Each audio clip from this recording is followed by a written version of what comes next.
Hai, Bapak Ibu, Prof. Nggih, Bu Nugraini, Endah. Mbak Nggih, Novi, Bu Bu Endah. Novi. Ye. Assalamualaikum warahmatullahi wabarakatuh. Selamat pagi. Senang Waalaikumsalam. sekali. Waalaikumsalam warahmatullahi wabarakatuh. Ini hari yang istimewa, eh, pertemuan terakhir di tahun 2025 untuk Sekolah Sastra. Nah, pertemuan terakhir ini menghadirkan narasumber yang nggak main-main ini. Waktunya juga tepat banget. Hari ini kita akan bersama-sama belajar bareng seperti biasa, hari Sabtu harinya belajar bersama Profesor Dr. Nugraini Eko Wardani MHum, beliau guru besar Universitas 11 Maret Surakarta. Beliau juga kepala program studi Magister Pendidikan Bahasa Indonesia sekaligus Dewan Pakar HISKI Komisariat UNS. Nah, hari ini kita akan sama-sama belajar banyak tentang sastra dalam penelitian pembelajaran sastra. Nah, dari PPT yang saya pelajari itu ini menarik banget ini karena sebentar lagi kita akan disibukkan dengan proposal-proposal. Kemarin sudah sih minggu-minggu kemarin proposal-proposal dana hibah dan seterusnya. Nah, ini nanti Prof. Nugraha ini akan berbagi banyak tentang jalur-jalur yang mungkin akan bisa kita apa ya kita bidik begitu, walaupun tentu saja tidak akan secara spesifik akan membahas proposal, tetapi kita harus pasang radar nih ya, mana yang bisa kita angkat dan mana yang bisa kita olah. Baik, terima kasih Bu Prof. Nugraini Eko Wardani, kemudian terima kasih juga Prof. Novi Anugrayekti, Ketua Umum HISKI, kemudian Bapak Ibu semuanya, mahasiswa semuanya. Saya akan membuka kelas sekolah sastra ini, biasanya 2 kali show, tetapi sekarang spesial hari ini hanya 1 kali karena waktunya sudah tidak cukup lagi. Sebelum kelas ini dimulai, saya persilahkan Bu Yeni Artanti untuk membuka. Silakan Bu Yeni. Baik, terima kasih Bu Endah Imawati yang selalu semangat ya membersamai kita semua. Assalamualaikum warahmatullahi wabarakatuh, Bapak Ibu, selamat pagi, salam sehat selalu. Waalaikumsalam. Ya, yang saya hormati Prof. Novi Anugrayekti selaku Ketua Umum HISKI Pusat. Yang saya hormati tentu saja Profesor Dr. Nugraini Eko Wardani MHum, senior saya, narasumber pada kegiatan Sekolah Sastra hari ini. Dan juga terima kasih Mbak Endah ya atas waktunya, serta Bapak Ibu peserta Sekolah Sastra yang berbahagia yang menyediakan waktunya dan meluangkan waktunya hari ini bersama kita, bersama HISKI yang bekerja sama dengan Tribun Network gitu ya. Puji syukur kita panjatkan kehadirat Allah Subhanahu wa taala karena atas rahmatnya kita dapat berkumpul dalam kegiatan rutin Sekolah Sastra HISKI yang bertema kali ini adalah pembelajaran sastra yang tentu saja nanti akan dikaitkan dengan penelitian ya. Jadi kita ini adalah waktunya untuk menimba ilmu ya, nanti mudah-mudahan apa yang kita pelajari di sini bisa memperkuat keilmuan kita dan juga penelitian kita, karena memang tadi disampaikan oleh Mbak Endah adalah waktu-waktu submit untuk proposal BIMA gitu ya. Jadi mudah-mudahan kegiatan ini menjadi ruang yang penting untuk memperkuat diskursus dan praktik pembelajaran serta penelitian sastra. Tentu saja relevan dengan konteks pendidikan dan perkembangan zaman gitu ya. Nah, kehadiran Profesor Nugraini Eko Wardani tentu menjadi kesempatan yang berharga bagi kita semua untuk memperdalam wawasan, merefleksikan serta memberikan inspirasi dalam pembelajaran sastra dan penelitian. Atas nama panitia dari HISKI dan juga Tribun Network, kami mengucapkan terima kasih kepada seluruh pihak yang telah mendukung terselenggaranya kegiatan ini. Tentu kegiatan ini tidak akan berjalan apabila tidak ada Bapak Ibu selaku peserta yang hadir kali ini. Semoga kegiatan ini memberikan manfaat akademik serta praktik bagi kita semua. Dan dengan mengucapkan Bismillahirrahmanirrahim, kegiatan Sekolah Sastra HISKI secara resmi dinyatakan dibuka. Demikian pendahuluan dari saya. Wassalamualaikum warahmatullahi wabarakatuh. Layar dan waktu saya kembalikan kepada Mbak Endah. Baik, terima kasih Bu Yeni. Waktu kita tidak banyak Bu Prof. Nah, ini 2 jam sudah berkurang berapa puluh menit ini. Saya persilakan utuh kepada Bu Prof. Nugraini Eko Wardani ini untuk memaparkan materinya yang asik ini.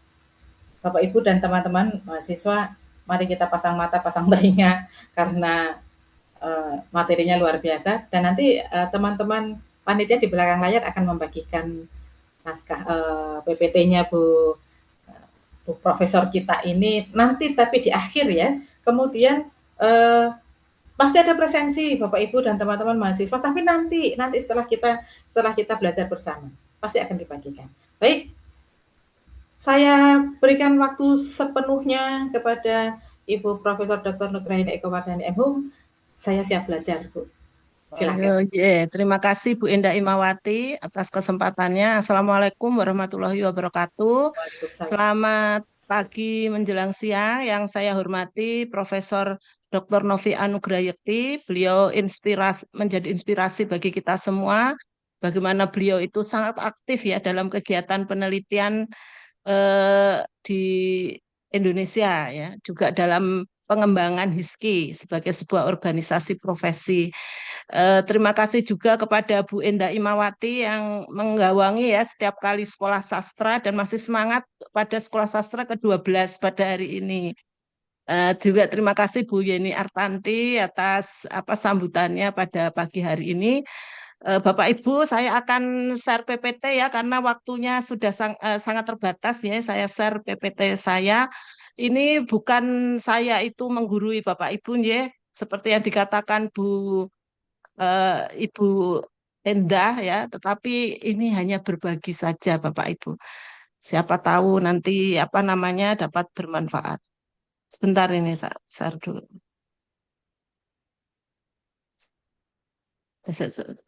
Ya, sebentar.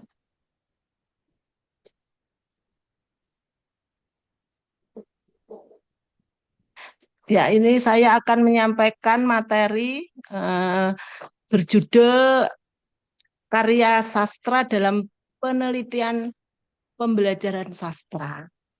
Ya, karena saya melihat materi dari Bapak Ibu yang sudah tampil sebelumnya, itu terkait dengan sastra murni ya, seperti ada sosiologi sastra, kemudian ada ahli wahana sastra ya. Kemudian saya berpikir mungkin saya akan menyajikan materi terkait bagaimana karya sastra itu di dalam penelitian pembelajaran sastra. Mungkin di antara Bapak Ibu itu sudah banyak ya yang melakukan hal yang sama dengan saya. Ya, tetapi dalam kesempatan itu kita sharing saja, bukan dalam maksud saya lebih pandai dari Bapak Ibu. Pasti banyak yang lebih pandai. Saya lihat ini beberapa kan penulis opus itu hadir di sini di layar Zoom tadi ya, saya lihat karena beberapa artikel beliau itu ada yang saya sitasi begitu. Bapak Ibu, ini terkait dengan karya sastra dalam penelitian pembelajaran sastra di sini, ini kita kaitkan dengan penelitian pengembangan atau yang kita sering sebut sebagai research and development. Nah, nanti ini kita akan lebih jauh melihat bagaimana penelitian pengembangan dalam bidang bahasa dan sastra Indonesia, khususnya dalam bidang sastra. Jadi penelitian R&D tidak hanya di bidang sains dan teknologi, tetapi ternyata juga bisa diterapkan di bidang sastra. Nah, ini penelitian pengembangan adalah langkah-langkah untuk mengembangkan suatu produk baru atau menyempurnakan produk yang telah ada dan dapat dipertanggungjawabkan. Itu kalau menurut teorinya Bapak Ibu. Nah, kalau saya tambahkan bahwa variasi dari produk yang sudah ada. Karena terasa begitu sombong ya kalau kita menyatakan bahwa penelitian kita itu menyempurnakan produk yang sudah ada. Bagaimana produk yang sudah ada itu karya-karya para begawan di bidang sastra. Misalnya ada Profesor Burhanur Giantoro, misalnya kemudian ada Profesor Faruk Hatte. Rasanya tidak bijaksana ya apabila kita menyampaikan menyempurnakan produk. Mungkin produk yang kita buat itu merupakan variasi dari produk yang sudah ada. Nah, kalau di bidang kita itu sampai sekarang saya tidak melihat bahwa kita bisa menciptakan suatu produk baru. Berbeda dengan para peneliti di bidang sains dan teknologi. Para peneliti bidang sains dan teknologi itu bisa menciptakan produk baru. Misalnya ya di UNS itu ada apa peneliti itu yang bisa membuat mobil dengan bahan bakar listrik. Ya, dulu sebelum ada listrik itu bahan bakar listrik begitu. Nah, kemudian itu bisa dipatenkan, dihaki tapi dipatenkan. Itu berarti produk baru. Ada juga yang meneliti durian, di mana durian itu eh, apa tuh namanya bijinya itu kecil, ya, tetapi dagingnya itu banyak gitu. Nah, itu dia bisa membuat produk baru, ya. Durian yang diberi nama sesuai dengan penelitinya begitu. Tetapi di bidang humaniora, pendidikan dan humaniora itu belum ada kita bisa menciptakan produk baru. Misalnya kita membuat media, ya misalnya virtual reality, augmented reality, itu juga kita tidak bisa menyebutnya sebagai hak paten ya, dia tetap hak cipta begitu. Nah, itu berarti kita itu pada menyempurnakan produk atau variasi dari produk yang sudah ada. Dan tentu saja dapat dipertanggungjawabkan karena itu nanti hasil akhirnya seperti tuntutan dalam semua penelitian itu adalah ada hakinya. Ya entah hak paten atau hak cipta gitu. Kemudian produk ini dapat berupa berbagai macam produk, Bapak Ibu.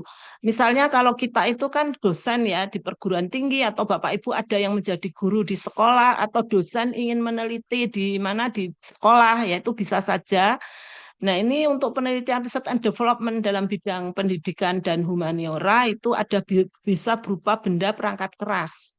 Kalau kita di perguruan tinggi itu biasanya menggunakan buku teks. Ya, buku teks itu kalau di perguruan tinggi seperti bukunya misalnya Prof. Burhan, Prof. Faruk Hatte itu kan buku teks. Jadi dia tidak mengikuti RPS yang ada di perguruan tinggi. Jadi bisa dipakai secara umum oleh perguruan tinggi dimanapun.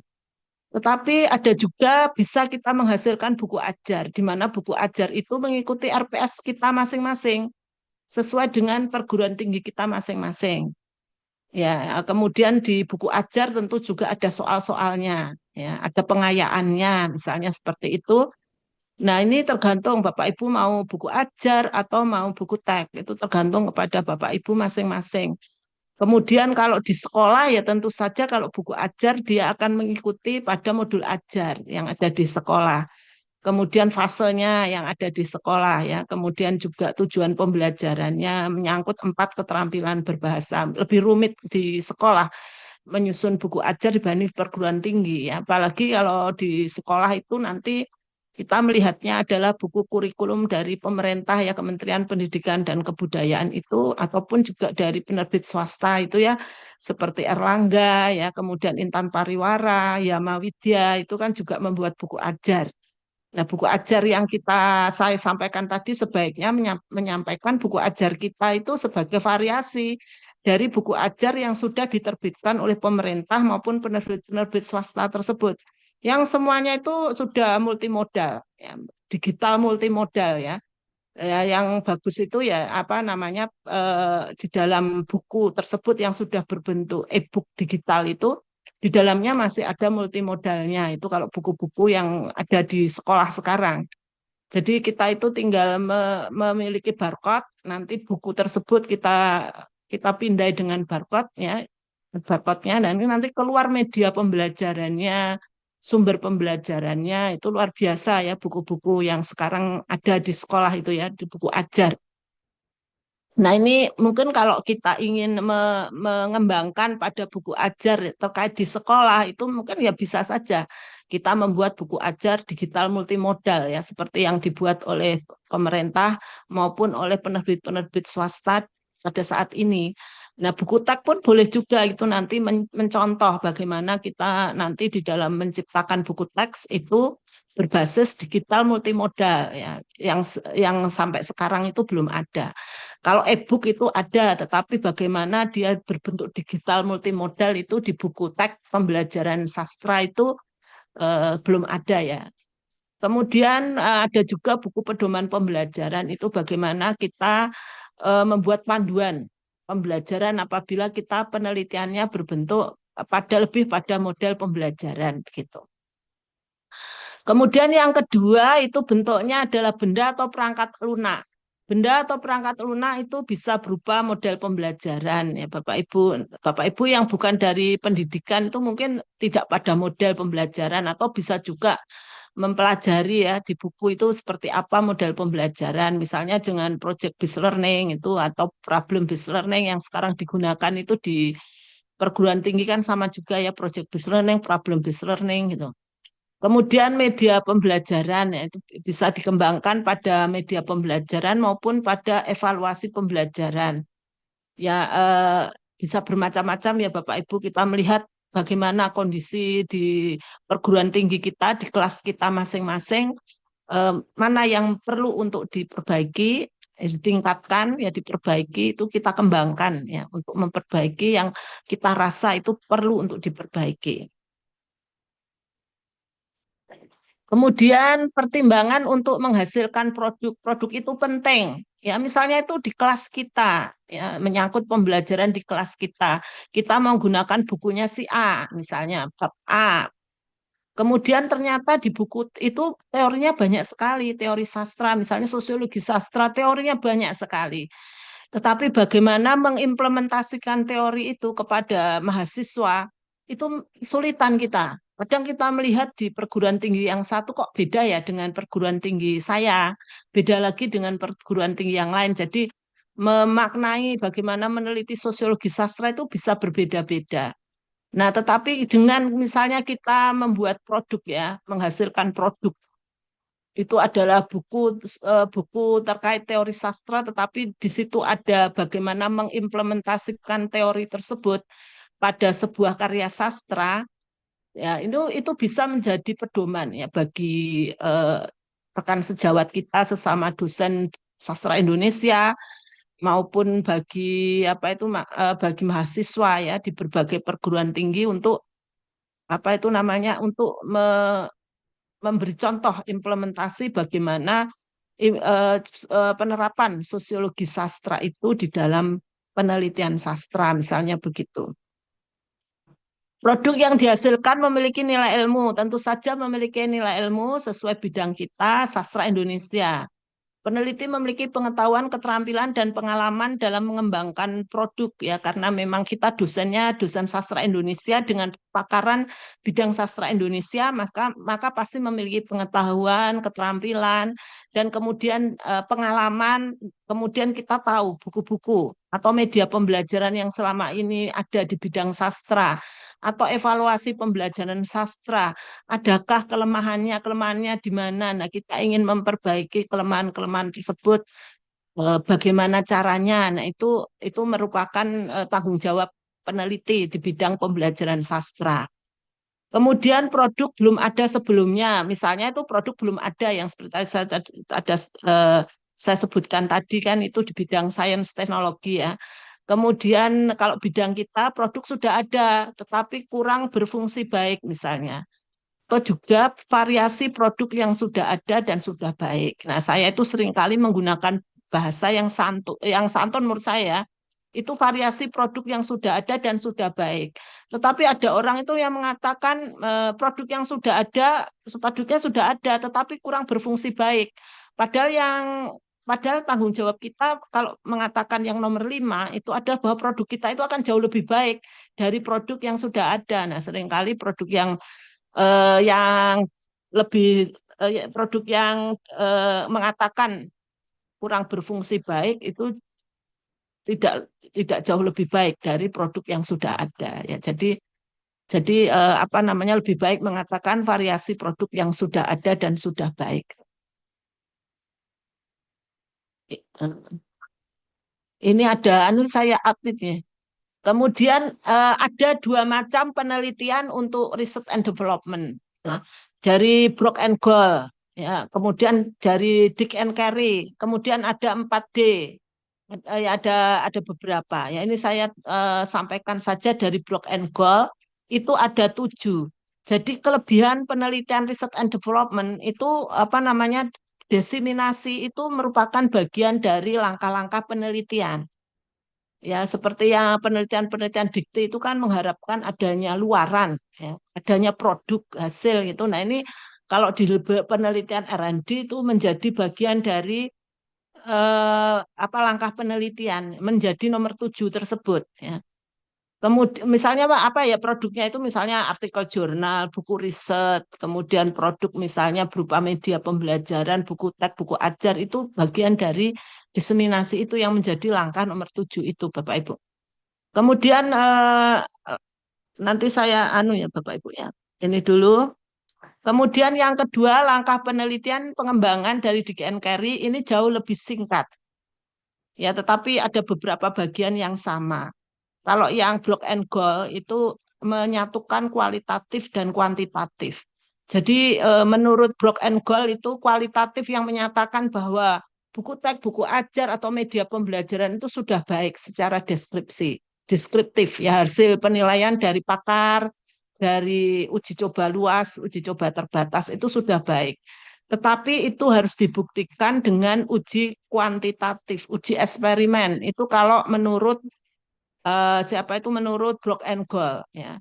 Tetapi pada beberapa penelitian itu boleh berhenti hanya sampai deskriptif, terutama untuk mahasiswa yang S2 itu tidak harus sampai uji efektivitas, tapi berhenti pada uji deskriptif. Ya, pada uji coba luas terbatas di mana ada expert judgment itu FGD dan sebagainya, itu hanya berhenti deskriptif bahwa secara umum mengatakan bahwa buku atau media atau apa, buku ajar yang diproduksi oleh peneliti itu dinilai sebagai sudah baik, layak gitu. Tetapi kalau ditambah lagi itu adalah dengan uji eksperimen. Nah, Dick and Carey itu ya sama, tetapi dia berhenti pada evaluasi. Nah, evaluasinya ini ya sama ya Bapak Ibu ya, apa namanya, tidak eksperimen ya, tidak kuantitatif.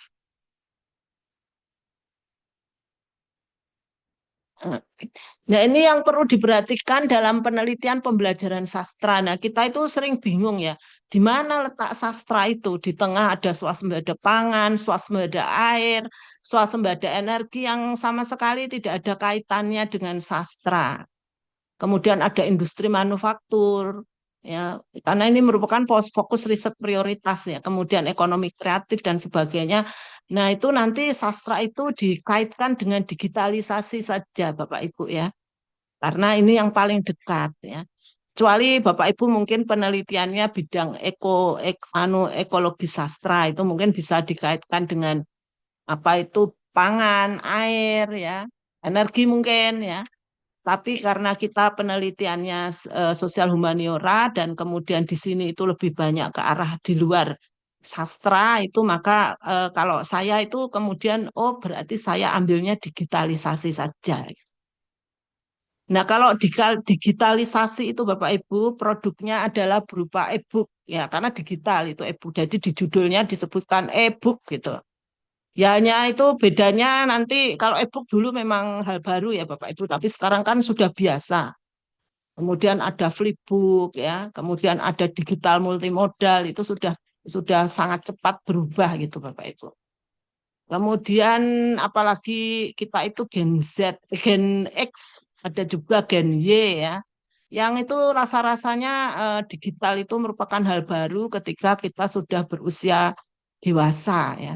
Tetapi ya memang kita harus belajar begitu ya.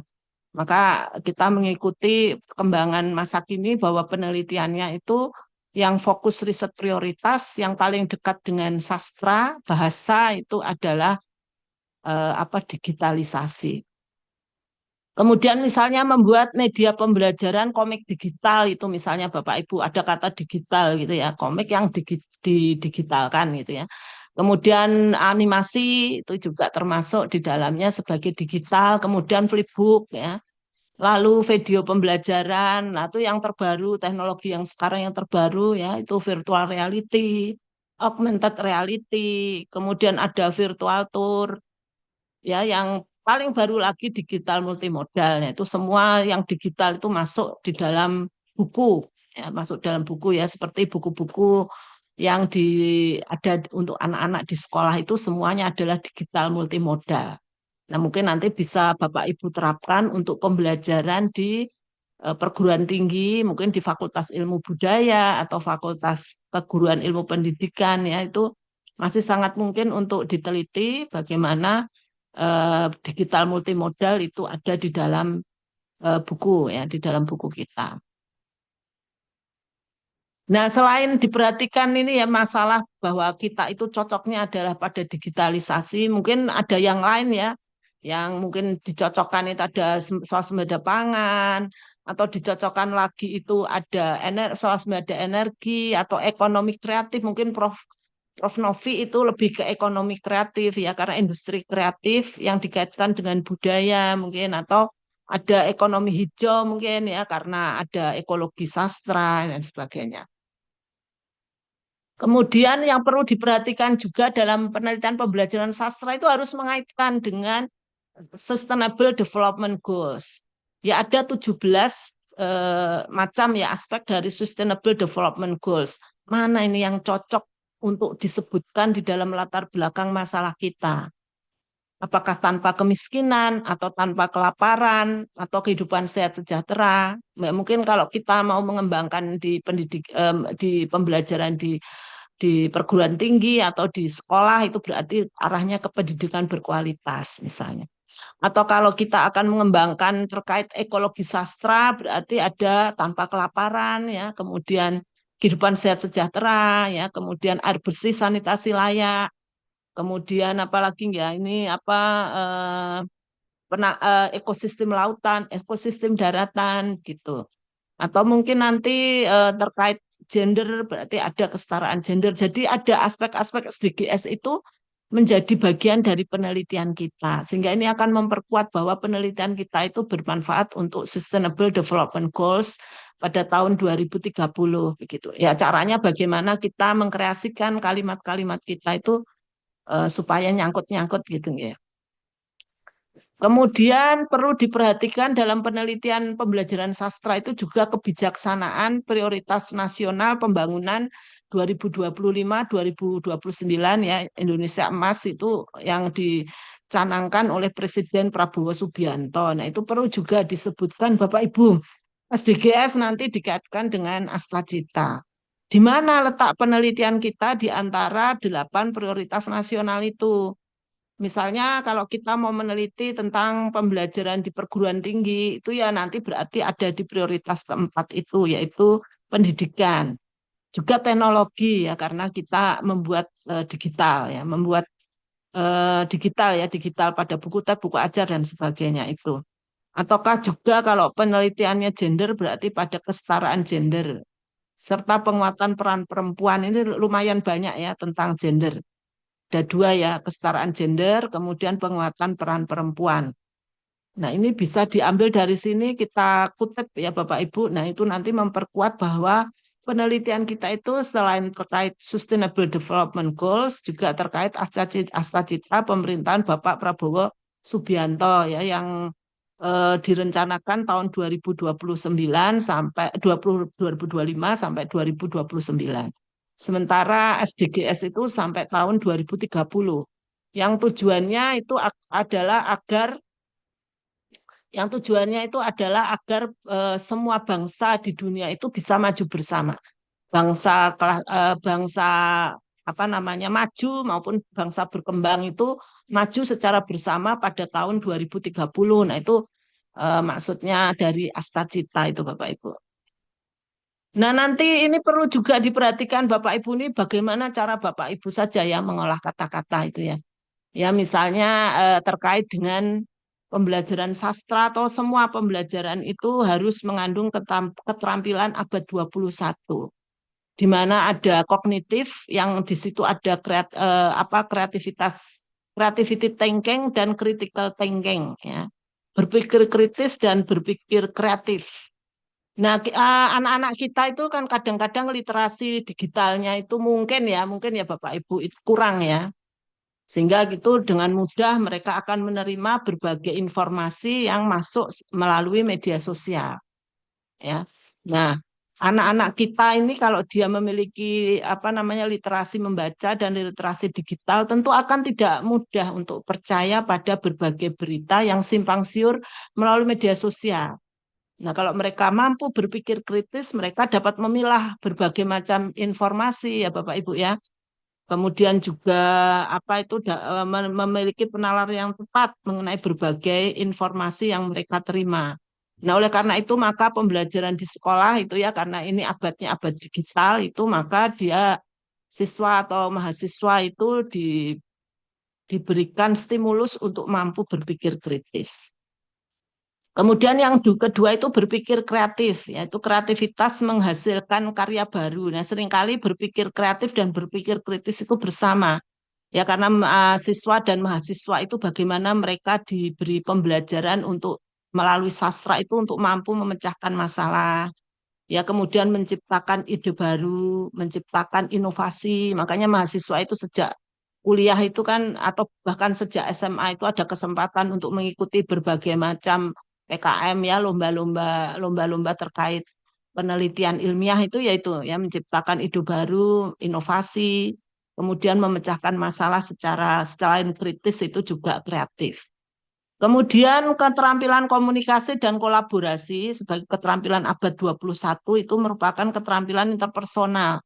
Jadi siswa maupun mahasiswa itu harus mampu untuk berkomunikasi, menyampaikan pendapat. Meskipun pendapatnya itu tidak harus sama dengan guru maupun dosen, tapi dia berani untuk menyampaikan pendapat. Selain itu juga mereka melalui pembelajaran di sekolah itu harus mampu berkolaborasi, ya, karena memang mereka tidak hidup sendiri, ya. Komunikasi dan kolaborasi itu merupakan keterampilan sosial bagi peserta didik. Nah, ini dikaitkan dengan selain dikaitkan dengan tadi, ya, digitalisasi, dikaitkan SDGs, dikaitkan dengan Astacita. Kemudian ini dikaitkan dengan 4C itu, ya, keterampilan abad 21. 4C ya, ini wajib ada. Ya, kemudian nanti juga Bapak Ibu bisa mengaitkan dengan dimensi kognitif dan dimensi pengetahuan, bahwa pembelajaran pada saat ini adalah pembelajaran berbasis higher order thinking skill. Ya, mungkin ada daerah-daerah tertentu, ya, yang mungkin agak terpencil begitu, itu masih ke LOTS, ya, lower order thinking skill, pada mengingat, memahami, menerapkan. Tetapi anjuran dari pemerintah itu, ya, kementerian itu adalah pada tahap HOTS, ya. Meskipun ada yang masih LOTS, ya, tapi sebagian besar wilayah Indonesia itu pasti kan sudah HOTS, ya, higher order thinking skill, pada menganalisis, mengevaluasi, dan yang tertinggi itu mencipta, ya. Jadi pada C4, C5, dan C6. Sehingga Bapak Ibu nanti fokuskan penelitian Bapak Ibu itu untuk siswa maupun mahasiswa itu pada C4, C5, C6. Tidak ada lagi C1, C2 maupun C3. Nah, dimensi pengetahuannya itu ada 4, Bapak Ibu. Ada faktual, ya, itu mencakup fakta-fakta, ya, yang dapat dilihat, didengar maupun dibaca. Ya, faktual itu mohon maaf itu yang terendah, ya Bapak Ibu. Kemudian nanti konseptual itu menyangkut teori, prinsip-prinsip itu. Kemudian prosedural itu langkah-langkah yang harus dilakukan. Kemudian yang tertinggi itu metakognitif, yaitu membangun pemikiran baru sebagai hasil pemecahan masalah. Jadi siswa itu atau mahasiswa itu akan mendapatkan sebuah pengetahuan baru dari proses pembelajaran yang sudah dia lakukan. Ya, misalnya faktual itu, ya, secara sederhana, ya Bapak Ibu, di SD misalnya, secara faktual itu anak-anak itu melihat magnet itu akan tarik-menarik. Ya, kemudian melihat, ya, karena itu kalau faktual kan dari melihat, mendengar, membaca, itu tarik-menarik. Secara konseptual dia membaca buku. magnet itu akan tarik-menarik jika satu berkutub positif dan satu berkutub negatif. Prosedural, kemudian mereka membuktikan konsep itu, dibuktikan ya. Kemudian ternyata hasilnya adalah, ternyata benar bahwa magnet itu kalau ditarik positif dan negatif itu akan saling tarik-menarik. Dia hanya bisa menarik sebangsa paku ya, kemudian yang terbuat dari besi, tapi dia tidak bisa menarik kayu. Sehingga kemudian metakognitifnya itu membuat kesimpulan bahwa dia hanya bisa menarik benda-benda terbuat dari besi.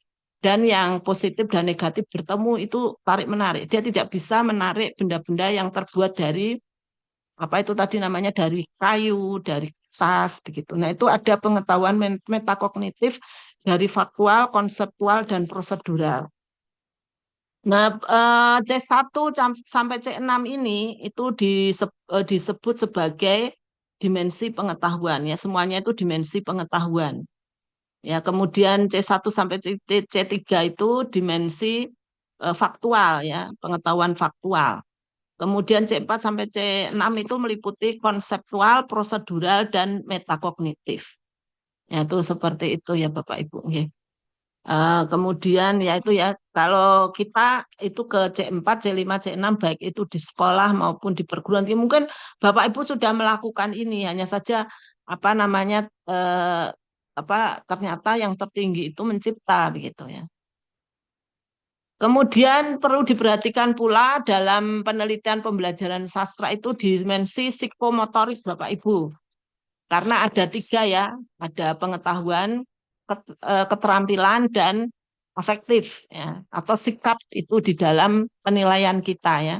Psikomotorik itu ada imitasi, ada manipulasi, ada presisi, artikulasi, dan ada naturalisasi. Nah, kalau dalam pembelajaran kita itu naturalisasi ya, sudah sampai naturalisasi karena siswa itu memperoleh 4 keterampilan berbahasa, yaitu menyimak, membaca, dan pemirsa. Ya, karena sudah ada digital, maka ada memirsa, kemudian berbicara, dan kemudian menulis. Ada 4 keterampilan berbahasa. Nah, kita itu pembelajarannya sampai naturalisasi apabila 4 keterampilan berbahasa itu dicapai oleh siswa dengan mudah. Siswa atau mahasiswa itu dengan mudah ya. Nah, itu sebagian besar sudah sampai naturalisasi. Kemudian ini perlu diperhatikan juga dimensi afektif, kan ada sikap, pengetahuan, keterampilan ya. Afektif itu pada sikap Bapak Ibu. Nah, ini berbeda dengan psikomotorik ya, karena psikomotorik itu pada umumnya kita itu sudah bisa menerapkan 4 keterampilan berbahasa. Nah, tetapi kalau yang sikap ya atau afektif itu kita belum sampai yang tertinggi, yaitu karakterisasi. Ya, mungkin pada penerimaan atau receiving itu, penerimaan itu ada perhatian terhadap pembelajaran, responding itu menanggapi, berpartisipasi aktif ketika ada tanya jawab itu guru bertanya, siswanya menjawab, ya ada partisipasi aktif. Kemudian valuing siswa atau mahasiswa itu bisa menilai baik dan buruk ya, melalui membaca karya sastra itu bisa menilai baik dan buruk.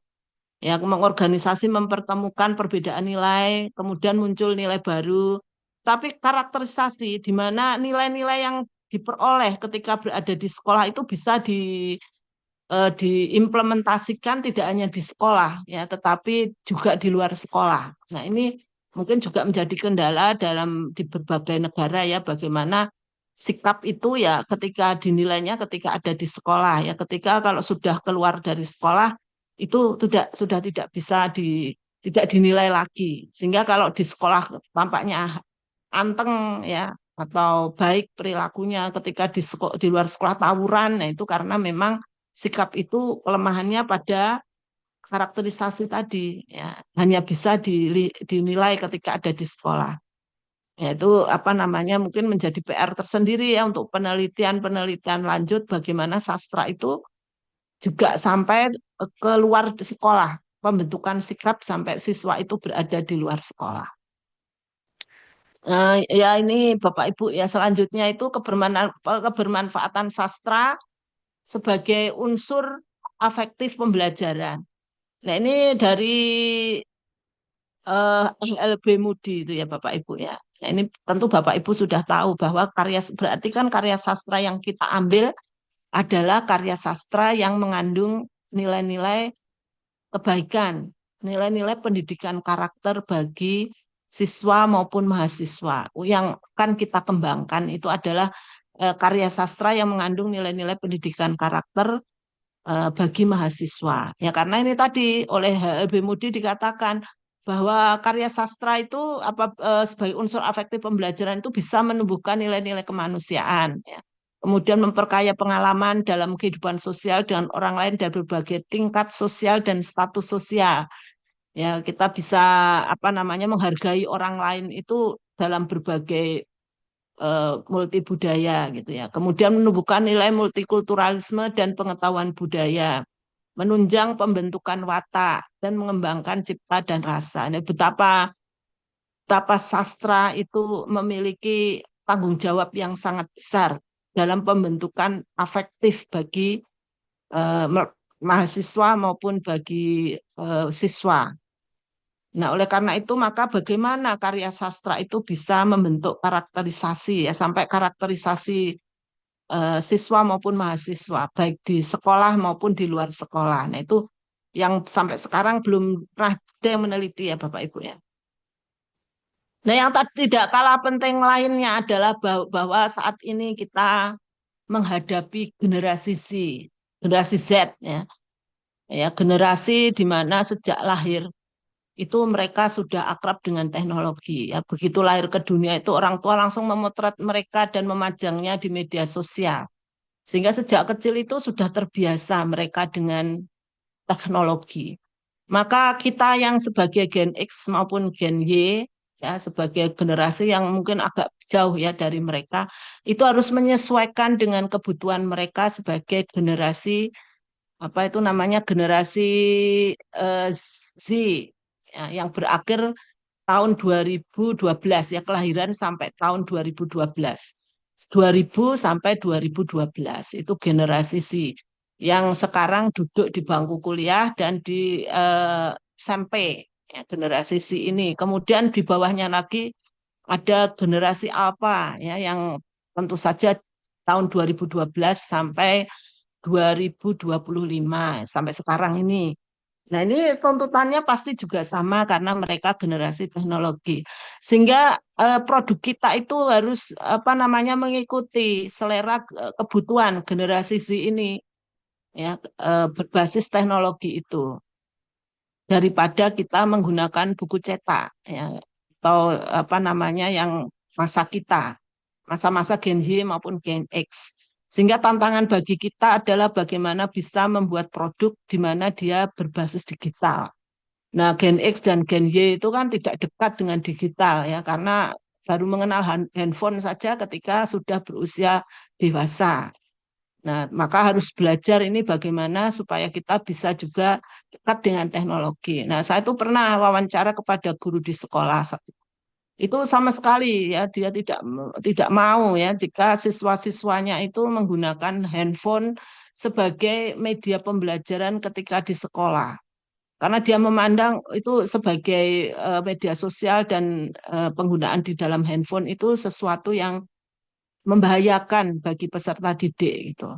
Tidak boleh lah, padahal di sekolah tidak boleh menggunakan media sosial, tapi di rumah anak-anak kan pasti menggunakan media sosial.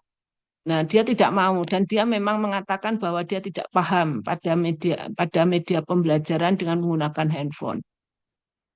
Nah, ada banyak guru yang seperti itu, tetapi ada guru-guru yang muda itu lebih bisa fleksibel dan lebih bisa menyesuaikan diri dengan teknologi. Nah, apalagi dosen ya seperti kita sudah usianya sudah ya 40-an ke atas ya, mungkin Gen X, Gen Y yang sama sekali tidak dekat dengan teknologi ya belajar ya, mau tidak mau belajar untuk menggunakan teknologi ya. Nah, ini Bapak Ibu ya. Kemudian setelah ini ya Bapak Ibu ya, apa saja pentingnya dalam penelitian R&D itu, kemudian langkah penelitian R&D itu adalah memilih langkah produk yang akan dikembangkan. Nah, mau produknya apa? Bapak Ibu kan di kelas sendiri, mungkin di perguruan tinggi itu melihat kelemahannya apa gitu. Kalau di sekolah itu kan pasti Bapak Ibu observasi dulu di sekolah atau wawancara kepada guru di sekolah, kelemahannya apa? Oh, mau mengembangkan ini gitu ya. Berdasar hasil analisis produk yang sudah ada dan analisis kebutuhan ya. Seperti tadi saya sampaikan mungkin Bapak Ibu di pembelajaran apa namanya sastra ya. Itu pengkajian sastra mungkin Bapak Ibu menggunakan buku ya pakar-pakar sastra kita ya. Kemudian memang bukunya itu berjudul teori sastra, bukan pengkajian sastra. Nah, kalau buku teori sastra betul semuanya wujudnya teori.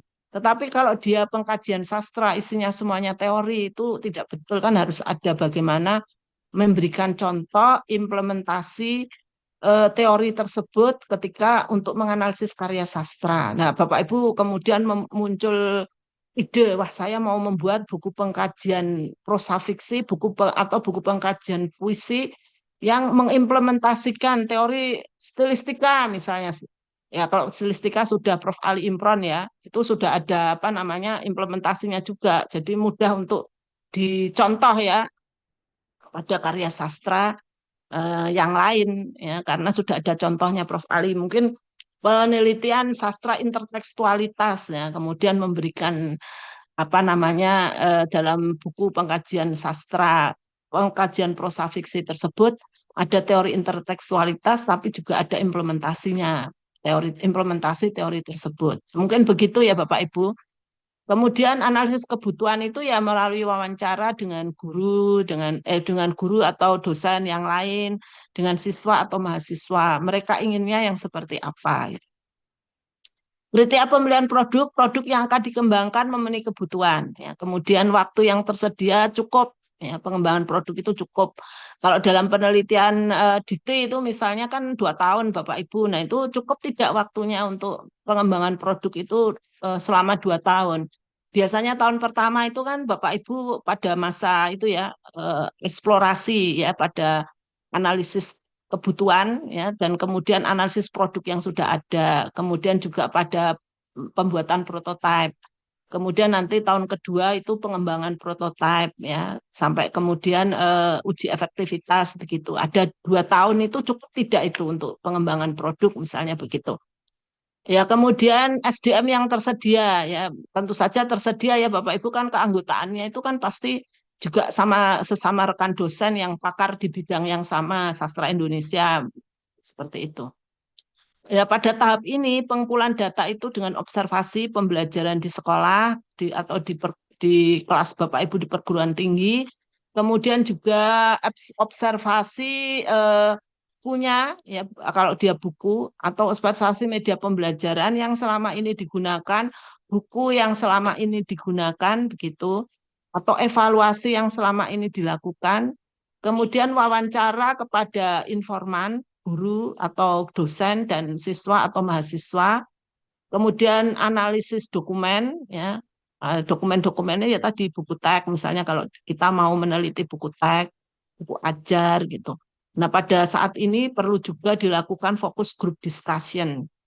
Kita mengumpulkan misalnya dosen-dosen sastra ya dari beberapa perguruan tinggi kan tidak mungkin satu perguruan tinggi saja ya Bapak Ibu dari beberapa perguruan tinggi misalnya kalau di Solo itu dosen sastra yang ada di apa namanya UNS, ada di UMS, ada di Universitas Bantara misalnya begitu untuk dilakukan FGD terkait ini draft buku ajar kita itu bagaimana gitu ya. Ya seperti itu. Kemudian melakukan kajian teori, mereview hasil penelitian terdahulu yang relevan dengan topik yang dikaji.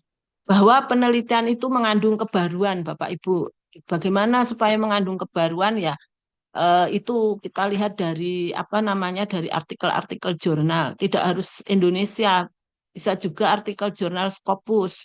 Ya, misalnya buku teks sastra itu kan tidak selalu dia harus dari jurnal nasional. Dia banyak juga artikel jurnal Scopus itu membahas tentang buku teks ya, sastra gitu. Kemudian menentukan spesifikasi produk. Produk yang akan dihasilkan itu apa? Misalnya buku teks. Oh, buku teksnya itu begini. buku teksnya itu nanti apa namanya buku teks sastra untuk pengkajian sastra, tetapi di dalamnya itu tidak hanya teori, implementasi juga, khususnya pada karya sastra modern tahun 2000-an misalnya begitu. Jadi itu ada spesifikasinya yang berbeda dengan buku teks yang sudah ada sebelumnya itu ya. Banyak buku teks itu yang buku teks sastra itu ya bagus ya, banyak sekali. Kemudian bisa dicontoh ya bagaimana cara mengimplementasikan di dalam penelitian, mungkin skripsi, tesis ya, bahkan disertasi itu banyak. Ya tidak usah saya sebutkan ya Bapak Ibu. Ya. Ya ini apa ya sudah waktunya terbatas ya.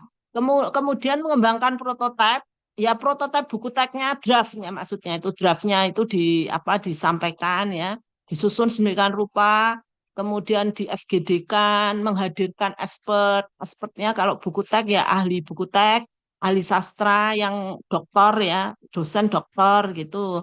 Kemudian kalau misalnya dia media pembelajaran ya kemudian nanti di FGD-kan ya medianya seperti apa, kemudian juga menghadirkan expert ya ahli media pembelajaran dan ahli sastra gitu. Prototipe yang disusun bisa berubah ya karena ada uji coba terbatas dan uji coba luas. Nah, ini nanti kita uji cobakan prototipe itu di kelas terbatas ya di uji coba terbatas itu kita uji cobakan kemudian itu mendapatkan masukan dari guru atau dari rekan dosen kita mana yang harus diperbaiki. Kemudian nanti kita perbaiki. Kemudian diuji cobakan lagi. Nanti sampai dia hasilnya itu baik berterima. Nah, itu hanya sampai di situ kalau kita deskripsi. Ya, Bapak Ibu tidak usah dibuktikan melalui uji eksperimen. Tetapi kalau Brock and Gold itu harus sampai uji eksperimen. Sehingga nanti itu hasilnya kita dieksperimenkan. Betul bahwa ada kelayaan dari buku teks itu untuk digunakan dalam pembelajaran di sekolah maupun di perguruan tinggi begitu. Nah, nanti kalau Bapak Ibu itu akan membuat artikel jurnal itu nanti menjadi mixed method ya. Kalau ada dua kualitatif kuantitatif itu menjadi mixed method. Tidak R&D loh Bapak Ibu kalau di jurnal-jurnal Scopus itu tidak R&D tapi dia mixed method ya. Itu nanti Bapak Ibu pilih jurnal-jurnal pendidikan di mana di situ umumnya itu isinya adalah apa itu namanya ya. Isinya itu penelitiannya mixed method. Dia tidak menerima penelitian kualitatif. Dia hanya menerima mixed method dan kuantitatif. Nah, itu pada jurnal-jurnal tersebut ya yang bisa menampung mixed method.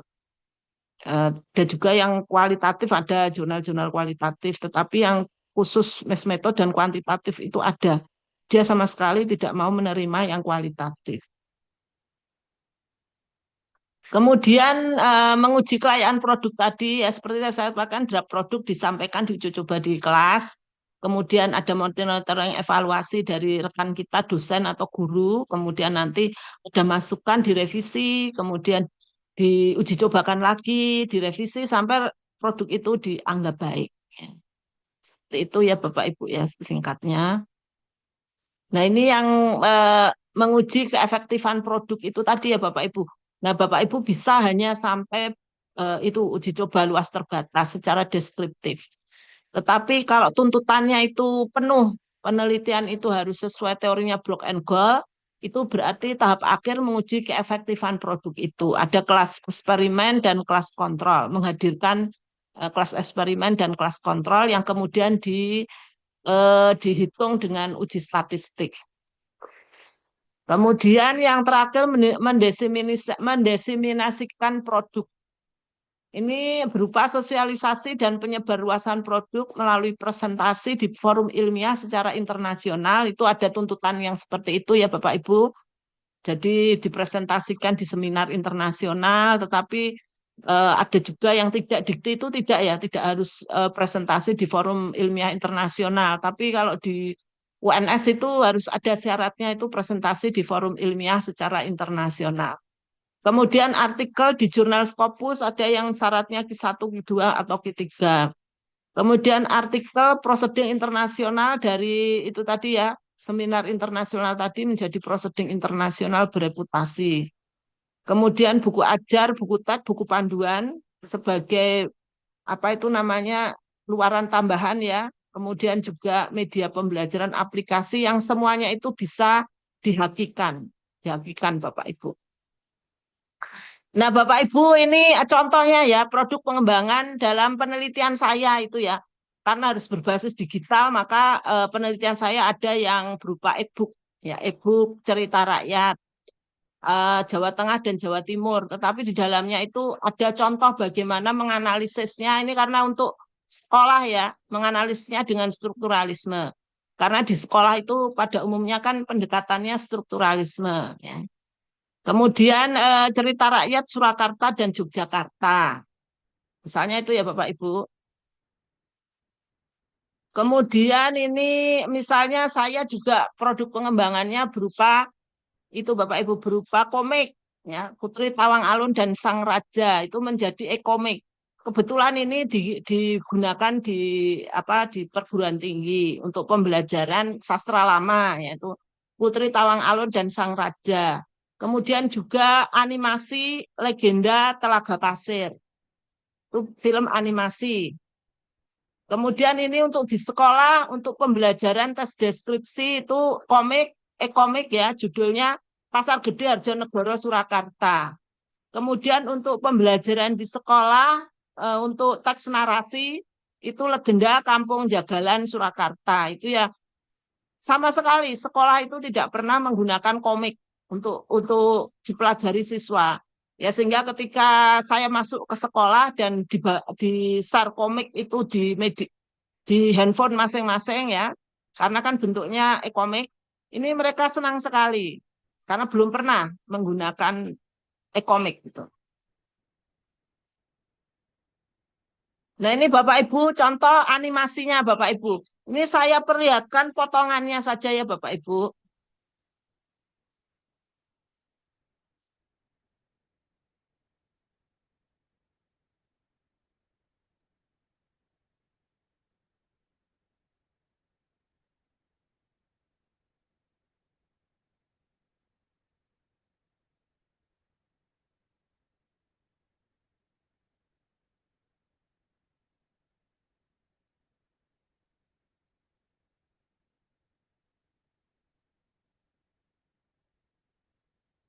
Ya, ini potongannya saja ya Bapak Ibu bahwa sastra itu bisa juga kita alihwahanakan ya menjadi apa itu namanya menjadi animasi yang kemudian ini akan menarik dan bisa disukai ya oleh siswa-siswa atau mahasiswa kita yang Gen Z. Ya mereka kalau diberi teori saja, diceramai begitu sudah tidak menarik lagi, sudah tidak suka mereka. Tapi kalau kita hadirkan media pembelajaran berwarna yang menarik itu akan menarik minat mereka ketika melaksanakan pembelajaran. Bahkan ini dalam pembelajaran saya itu kemudian mahasiswa juga saya ajak untuk bagaimana mereka juga bisa menghasilkan media pembelajaran sendiri. Ya, ini mata kuliah sastra lama ini berbasis proyek. Sastra lama kan tentang cerita rakyat, cerita binatang, ya kemudian cerita legenda dan sebagainya. Tapi bagaimana itu diintegrasikan dengan teknologi menjadi sesuatu yang baru. Dan mereka suka sekali ya ketika pembelajaran ini justru berbasis proyek. Tidak saya jelaskan, cerita rakyat adalah itu misalnya. Jenis-jenis cerita rakyat apa? Bagaimana cerita rakyat itu isinya? Keong Mas itu ceritanya bagaimana? Tidak, tetapi bagaimana mereka menyusun apa ya naskah untuk membuat komik. Jadi terlebih dahulu proyeknya adalah menyusun naskah, membaca komik dulu, memilih materi komiknya dulu, kemudian mereka nanti menyusun naskah untuk komik tersebut, barulah mereka nanti membuat komik mereka. Kemudian nanti dipamerkan, kemudian dibuat media sosial Instagram untuk mengunggah karya-karya mereka gitu selain dipamerkan. Ya, terima kasih Bapak Ibu atas perhatiannya. Mohon maaf ini hanya sedikit yang bisa saya sampaikan. Mungkin masih banyak kekurangan ya karena di HISKI itu kan sebagian besar adalah senior-senior saya. Ya para ahli di bidang sastra. Mohon maaf saya akhiri sampai di sini. Saya kembalikan kepada Ibu Endah. Silakan Ibu. Baik, terima kasih. Ini luar biasa. Ibu, itu kan perjalanannya panjang ya, Bu. Ya, ya Dari Bu. cerita-cerita rakyat kemudian bisa menjadi produk-produk yang akhirnya dimunculkan dan dekat dengan generasi sekarang.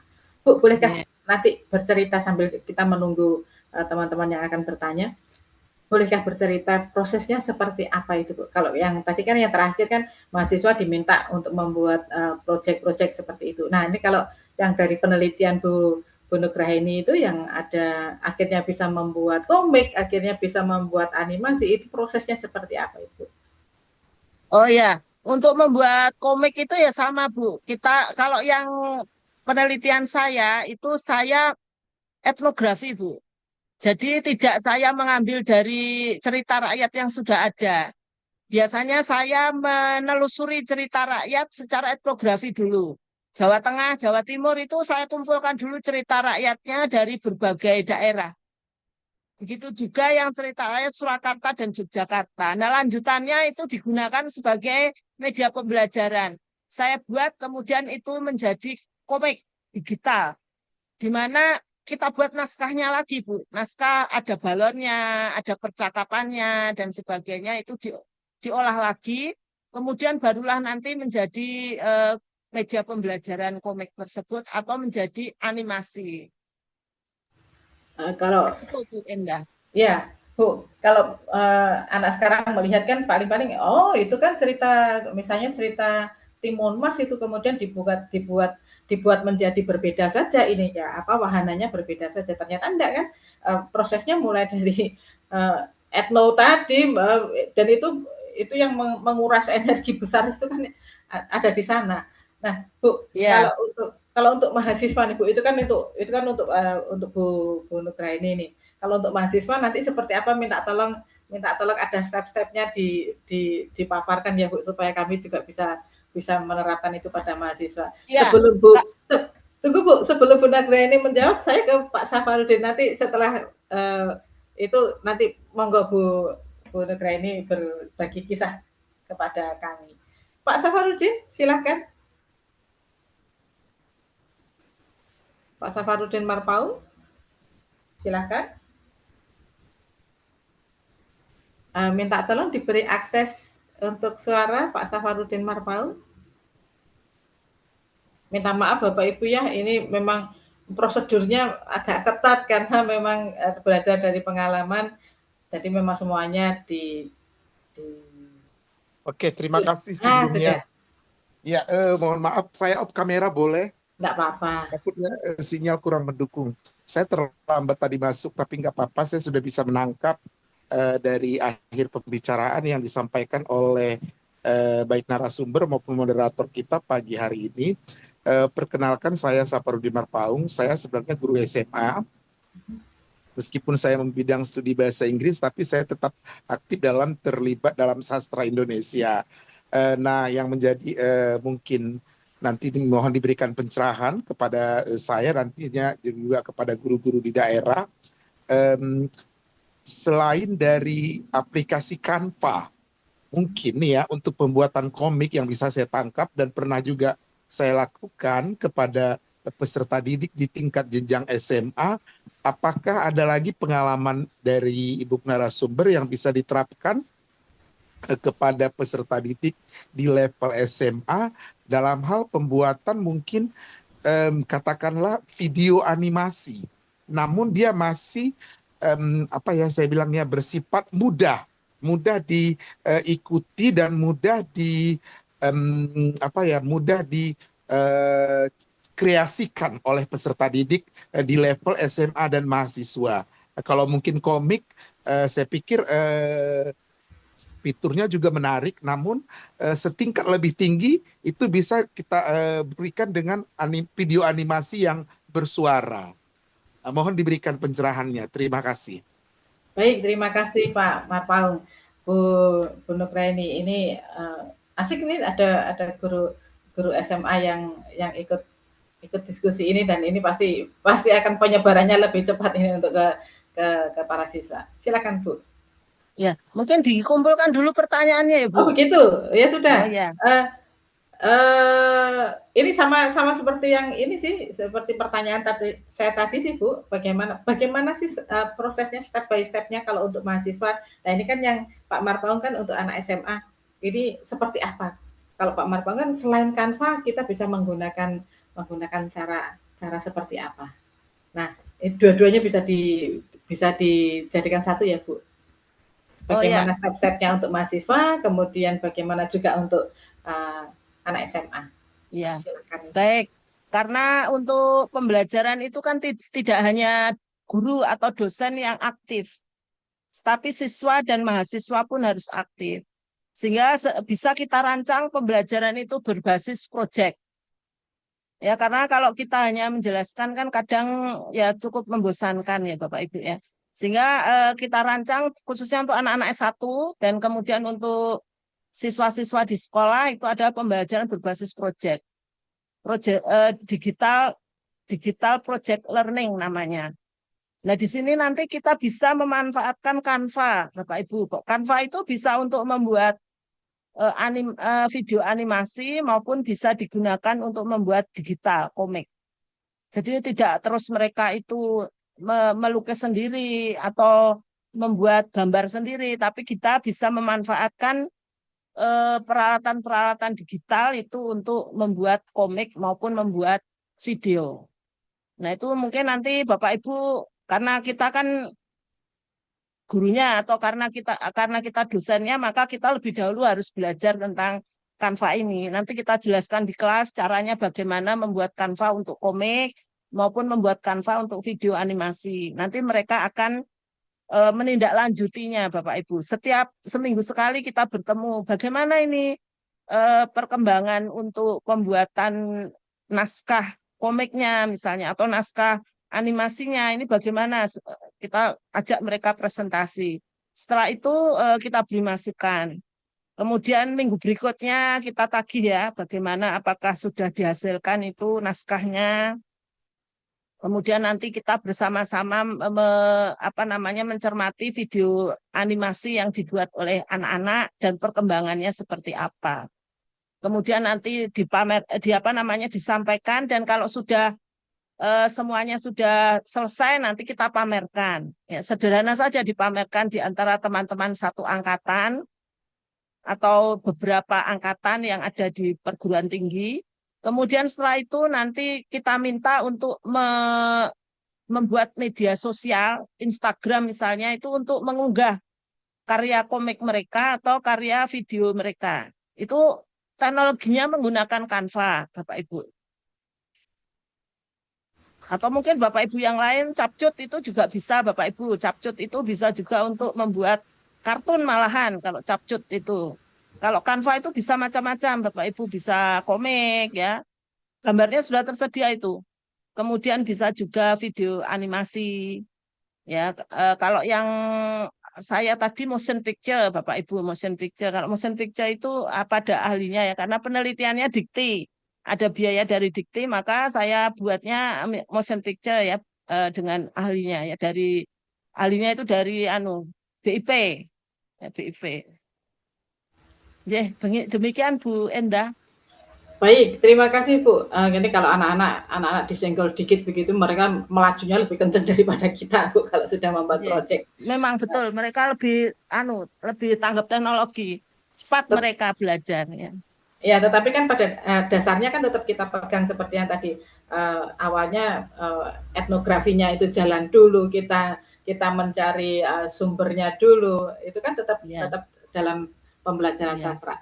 Baik, ya, Ibu, Bu, ini mohon maaf kalau itu penelitian kita memang kita harus mencari sumbernya secara langsung secara etnografis. Jadi tidak dari buku kemudian yang kita pakai tidak dari buku tapi benar-benar kita terjun ke lapangan begitu kualitatif etnografi. Tetapi kalau mahasiswa kan tidak mungkin ya di lapangan hanya satu semester kuliah di lapangan. Ini mereka dasarnya ya membaca buku ya kemudian nanti setelah itu merancang bagaimana secara kreatif itu merancang jalan ceritanya naskahnya itu Kemudian juga pembuatan balon, dialog-dialognya itu kan rancangan mereka sendiri.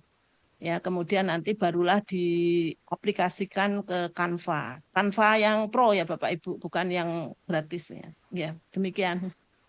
Ya, ya Bu, ini saya punyanya yang gratis nih, harus ikut pro Ya, ini kalau yang pro begini. Bu, ya. Gambarnya lebih banyak. Benar. Bu, ini ada pertanyaan dari Pak Dipa Nugraha. Ini tentang kembali ke Lots and Hots tadi, Bu. Oh Ada iya. bagian to apply, menerangkan. Sedangkan tadi disinggung pada tingkat tertinggi dari pembelajaran sastra dalam aspek afektif, bukan kognitif, melainkan karakterisasi. Jadi, apakah bisa dibuat simpulan bahwa Lots itu juga bisa dianggap penting atau bagaimana, Prof? Silakan Iya. kembali ke Hots tadi, Bu. Oh iya. Ya, kalau kita mengikuti Kementerian Pendidikan dan Kebudayaan Kebijaksanaan Kementerian itu kan sudah disampaikan bahwa pembelajaran itu di perguruan tinggi maupun di sekolah itu harus berbasis HOTS. Ya, meskipun di berbagai daerah di Indonesia itu masih ada yang HOTS ya, yang hafalan itu ya Bapak Ibu ya. Sastra itu apa yang dimaksud dengan sastra? Sastra adalah itu yang seperti itu ya. Nah, yang dimaksud pemerintah itu karena harus apa itu kita menjelang abad 21 ya mengikuti perkembangan dunia ya. Saya rasa kan SDGs ya, kemudian SDGs dimaknai melalui Astacita. Itu adalah sebagai upaya pemerintah itu menghadapi bagaimana perkembangan yang cepat dunia ini gitu. Nah, ini kemudian 4C itu salah satunya juga itu merupakan kebijakan pemerintah untuk menghadapi perkembangan cepat dunia. Ya, kalau 4C itu kan berarti ke arah HOTS, berpikir kreatif, berpikir kritis, ya kolaborasi, kemudian komunikasi itu merupakan salah satu bagian dari HOTS. Ya, tujuannya yaitu nanti menghasilkan mahasiswa yang memiliki kepercayaan diri ya ketika mereka menghadapi abad 21. Nah, ini adanya adalah di C4, C5, dan C6 kalau dia di aspek kognitif. Ya, kalau di aspek apa namanya psikomotorik itu adalah aspek yang pembelajaran itu bisa menyatukan atau mengintegrasikan 4 keterampilan berbahasa. Nah, itu tahap tertinggi adalah naturalisasi. Ya, dia bisa menyelesaikan 4 keterampilan berbahasa. Nah, pada umumnya di pembelajaran Bapak Ibu di perguruan tinggi maupun di sekolah itu apakah sudah bisa itu menyatukan 4 keterampilan berbahasa? Karena itu kan sebetulnya tidak bisa terpisah ya. Tetapi apabila Bapak Ibu Lots itu tidak sampai dia pada keterampilan menulis, di mana menulisnya adalah menulis pada tahap menganalisis, kemudian mengevaluasi dan mengkreasi. Ya, karena dia hanya sampai Lots ya. Sampai menjelaskan atau hanya sampai pada memahami. Ya, seperti itu Pak Dipa. Kemudian kalau pada aspek afektif itu saya rasa ini kalau di Indonesia itu belum sampai ya Bapak Ibu ke karakterisasi. Karena begitu banyak ya kasus-kasus masih adanya bullying di antara mahasiswa maupun di antara siswa. Kemudian masih adanya kasus-kasus tawuran. Itu kan berarti karakter yang dibangun di sekolah itu di sekolah itu mereka menjadi anak yang patuh kepada guru karena merasa itu dinilai, tetapi ketika berada di luar sekolah merasa sudah tidak ada yang menilai itu karakternya menjadi berbeda. Nah, ini mungkin yang bisa menjadi objek penelitian bagi orang sastra ya. Karena sastra itu kan seperti HLB Modi tadi kebermanfaatannya adalah membentuk karakter mahasiswa. Ya mungkin itu yang bisa saya sampaikan Pak Dipa. Semoga Pak Dipa berkenan. Ini Pak Dipa itu selalu kritis ya Bu Endah. Menyenangkan kok kalau ada Pak Dipa itu. Ya. Baik, terima kasih Bu. Pak Dipa sabar dulu ya. Ini masih ada beberapa pertanyaan lagi ini dari teman-teman. Mbak Endah, boleh? Iya, silakan Bu Nafi. Ya, terima kasih Mbak Endah. Bu Prof, ini kita sharing ya. Ini Bu Prof, sejauh pengalaman Bu Prof di riset ya, kita tuh kalau riset terapan prototipe itu kan hasilnya salah satunya ini ya, prototipe salah satunya adalah paten ya, paten sederhana atau desain industri dan juga paten. Nah, sejauh ini riset Buprop apa sudah ke sana ya? Saya juga belum karena tahun lalu itu apa ya? Tahun lalu 2025 untuk masuk ke terapan prototipe itu kan kita memiliki usulan itu si penelitinya memiliki paten sederhana. Mohon info Bu Prof.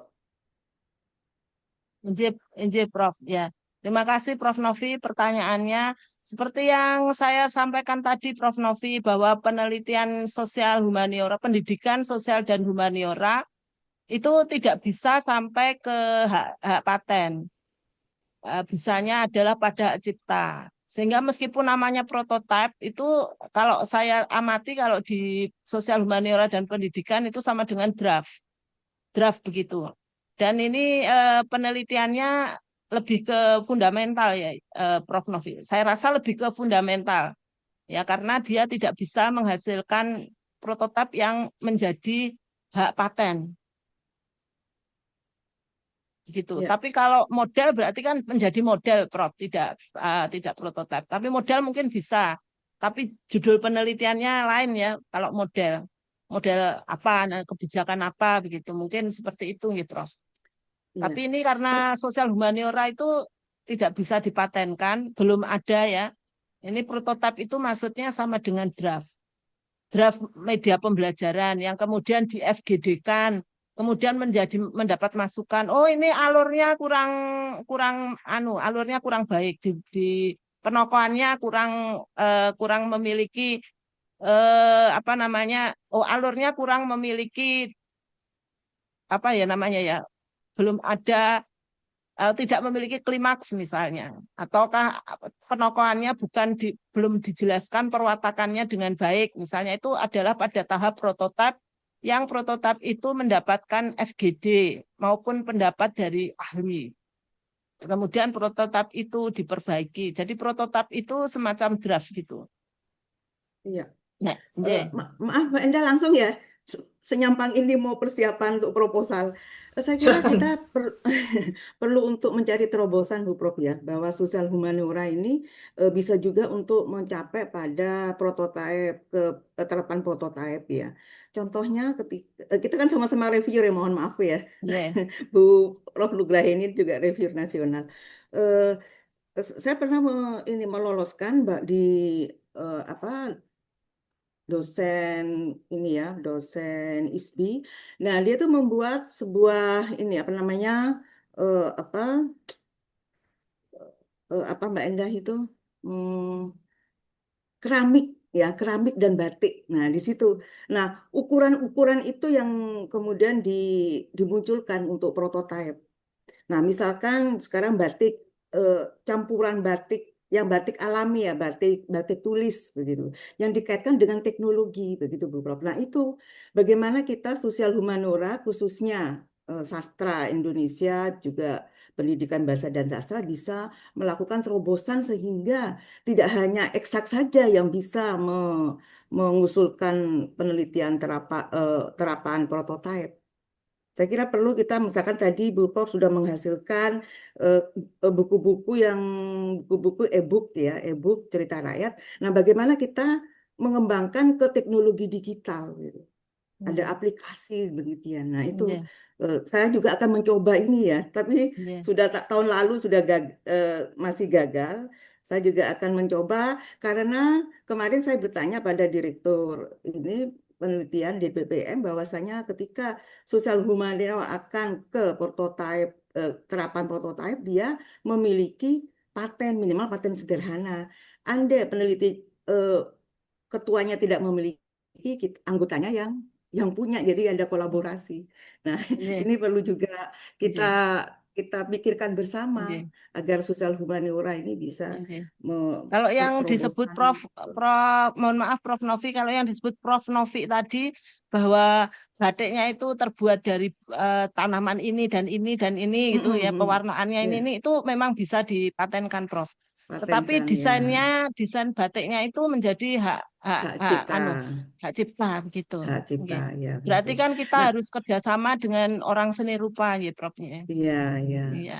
Dan juga kan tadi tuh saya sedang berpikir apakah misalkan dalam seni pertunjukan gandrung gitu ya, kemudian dibuat aplikasi gerakannya, kemudian sebagainya itu dengan teknologi digital. Nah, itu ketika bisa dipatenkan minimal sederhana atau juga desain eh, industri, saya kira bisa untuk terobosan ke terapan prototipe, Bu Prof.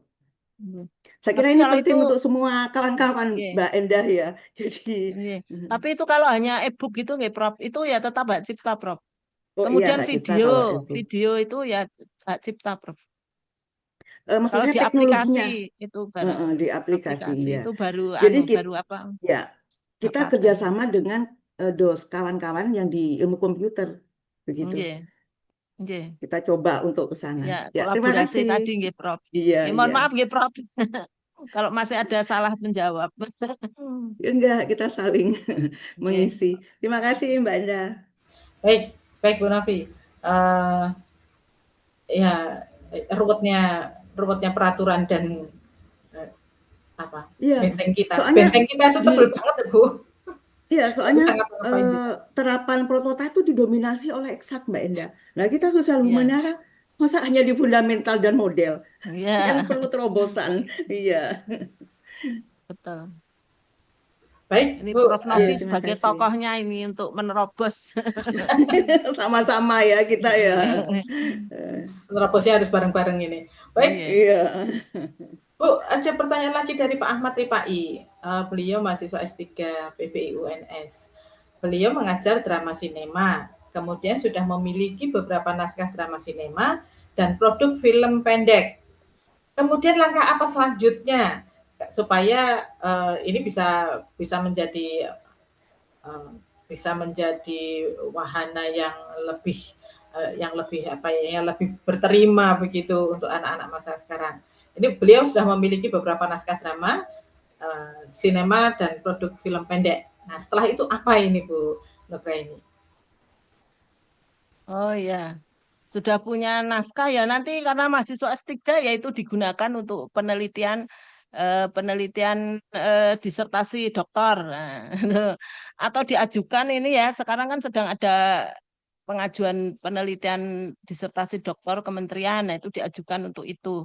Untuk itu, nah ini tergantung saya belum tahu seperti apa sih tema yang Pak Ahmad miliki. Ya, kan harus tahu dulu seperti apa sih temanya. Kemudian kelemahannya di mana. Nanti kalau kelemahannya ada tertentu, nah itu nanti dikembangkan lagi menyesuaikan dengan usia siswa kan usianya juga perlu dipertimbangkan. Kemudian juga apa namanya supaya menarik itu seperti apa dengan kondisi di anak-anak tersebut. Kan kondisi anak-anak itu berbeda, gaya belajar mereka kan juga pasti berbeda. Nah, gaya belajar mereka kan menyesuaikan juga media pembelajaran apa yang bisa kita implementasikan di sekolah, di SMA ya, di SMA atau SMP.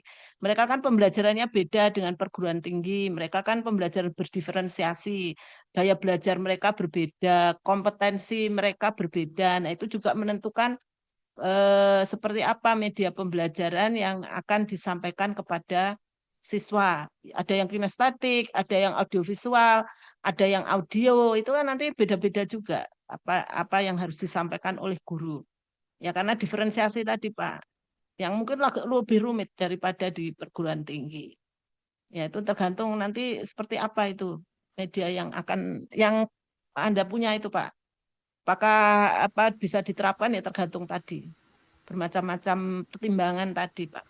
Oke, Matan Ibu Endah. Baik, berarti ini materi dasarnya kan sudah ada, tinggal mau diapakan gitu aja. Baik Bu, ini dari Pak Panji Kuncoro Hadi dan Pak Aryono saya jadikan satu.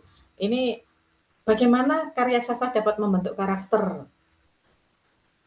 Ini seperti yang tadi Ibu sampaikan, karakterisasi itu kita belum nyampe ke sana ini. Tetapi selama ini seperti apa sih seharusnya karya sastra itu supaya paling tidak dapat membentuk karakter mahasiswa lah ya, dalam Ya, itu pendek begitu. Iya, sebetulnya siswa maupun mahasiswa itu yang pertama itu adalah harus punya literasi membaca. Kalau dia bisa memiliki literasi membaca, tentu banyak masalah itu akan bisa teratasi. Seperti misalnya yang sederhana saja, mengapa mereka gampang tawuran ya? Karena kemudian menerima di media sosial itu ditelan mentah-mentah gitu. Nah, itu akibat mereka tidak punya literasi digital dan terutama tidak memiliki literasi baca. Nah, salah satunya literasi membaca itu adalah melalui karya sastra. Nah, dari karya sastra itu kalau sering membaca karya sastra kan kita mendapatkan yang perilaku yang baik itu seperti ini. Itu kan pada afektifnya itu adalah pada penilaian ya, mana karya sastra itu yang memberikan contoh baik pada tokoh-tokohnya dan bagaimana akibatnya kalau dia memiliki perilaku yang baik dan apa akibatnya kalau dia melakukan perilaku yang tidak baik, misalnya menentang norma-norma agama, norma masyarakat, norma hukum itu akibatnya apa. Nah, itu karena membaca hal-hal demikian itu tentu membentuk ya di dalam diri siswa itu, saya harus berperilaku yang baik supaya hidup saya itu lebih baik. Karena kalau di tokoh-tokoh itu kalau dia menentang norma agama, norma masyarakat itu ternyata hidupnya itu tidak berkah gitu ya. Nah, ini terus-menerus membaca seperti itu tentu saja itu akan menyebabkan siswa maupun mahasiswa kita itu memiliki karakter yang jauh lebih baik. Nah, membacanya itu tidak tiba-tiba mahasiswa gemar membaca, tetapi sejak kecil melalui pendidikan di dalam keluarga. Ayah ibu gemar membaca, anak pasti gemar membaca. Ayah ibu meluangkan gajinya 100.000 tiap bulan, pergi ke toko buku, membeli buku yang bermutu, kemudian anak diajak membaca, itu tentu juga menumbuhkan karakter bagi anak. Tidak instan, tidak 15 menit sebelum pembelajaran itu kemudian anak disuruh membaca, kemudian mereka terbentuk karakter yang baik, tidak mungkin ya. Tetapi itu pelan-pelan, tidak instan.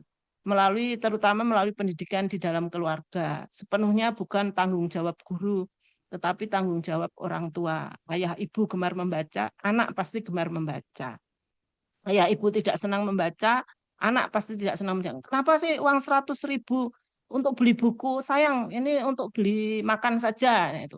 Nah itu ada keluarga itu yang menggiring setiap minggu, ada yang setiap bulan ada itu anak-anak ke toko buku, disuruh memilih buku masing-masing, nanti sampai di rumah membaca. Ya, kemudian setelah membaca itu menyempatkan waktu bertanya, apa isi bacaan yang sudah kamu baca tadi? Kemudian ditanya, kesimpulannya bagaimana? Ada metakognitifnya ya Bapak Ibu ya. Menurut kamu bagaimana sebaiknya? Apa yang harus dilakukan? Misalnya begitu. Itu sampai seperti itu, yaitu tadi, apa namanya, perlu kesabaran dari orang tua. Nah, nanti di sekolah itu kelanjutan ya dari itu. Ya, berarti kan tidak ada apa namanya literasi di rumah ya apabila kemudian anak itu tidak gemar membaca ketika dewasa. Saya rasa itu ya Ibu Endah ya. Baik Bu, ini yang dioprak-oprak ini memang bukan anak-anak ini. Ini kita-kita dan ini anak-anak kita begitu ya. Kalau mereka membangun keluarga, ya itu harusnya yang dilakukan. Jadi memang Yeah. rentetannya panjang banget begitu. Baik Bu, ini masih ada lagi dari Pak Aryono. Mohon penjelasan apa bedanya komik yang bernilai edukasi dan hiburan. Kemudian apabila ada komik seperti Wiro Sableng atau komik yang sejenisnya itu kemudian dialih bentuk menjadi digital, ini bagaimana dengan keaslian komik itu? Ya, baik. Oh ya, baik. Tadi pertanyaan pertama gimana Bu? Maaf. Penjelasan apa bedanya komik yang bernilai edukasi dan hiburan? Oh Memangnya ya. edukasi dan hiburan harus dipisah tuh Bu? Ya. Ya, di komik itu kan hiburan, Bapak. Warnanya bagus, ya, gambarnya bagus. Itu kan sebetulnya juga termasuk hiburan. Kalau anak-anak Gen Z itu hanya diberi komik yang isinya nasihat, pasti tidak suka ya. Jadi digabungkan antara hiburan dan kebermanfaatannya begitu. Ya, seperti umumnya sastra itu kan dulce et utile, tidak hanya manfaatnya tapi hiburannya. Nah, itu dimasukkan itu di dalamnya. Nah, sebaiknya ya memang hal baru ya. Jadi menulis naskah lagi. Mungkin ambilnya dari Keong Mas misalnya. Keong Mas itu kan banyak. Dan mungkin yang menulis maupun yang membuat komiknya banyak. Tetapi bedanya adalah bahwa supaya tidak terjadi plagiasi, itu kita membuat naskahnya sendiri, membuat naskahnya sendiri ya. Yang kemudian mungkin ada yang menggunakan Canva, ada yang dengan capcut dan sebagainya, itu bisa ya Bapak Ibu. Nah itu kita buat sendiri. Kalau naskahnya milik kita, naskahnya itu kita buat sendiri, tentu kita bisa mencantumkan di situ sebagai karya kita. Karena cerita rakyat itu kan anonim. Ya, tapi ketika dia di zaman modern sekarang ini dibuat menjadi komik, menjadi animasi, itu bisa kita akui sebagai karya kita apabila kita buat naskah sendiri. Kata-katanya kita sendiri, mungkin tokohnya kita ganti namanya, akhir kisah itu diubah, itu bisa juga ya. Ya, seperti itu. Kemudian yang kedua tadi apa nih, Bu? Keaslian. Keaslian. Kalau sudah Maksudnya, dialih wahanakan, misalnya dijadikan digital, ini oh ya, ya ukuran seperti jawaban keaslian. tadi. Ya Pak, ya kalau dia naskahnya kita buat sendiri kan menjadi punya kita sendiri. Kan banyak itu ya. Kalau kita ke toko buku itu, komik itu misalnya Keong Mas itu banyak sekali. Ya itu karena apa?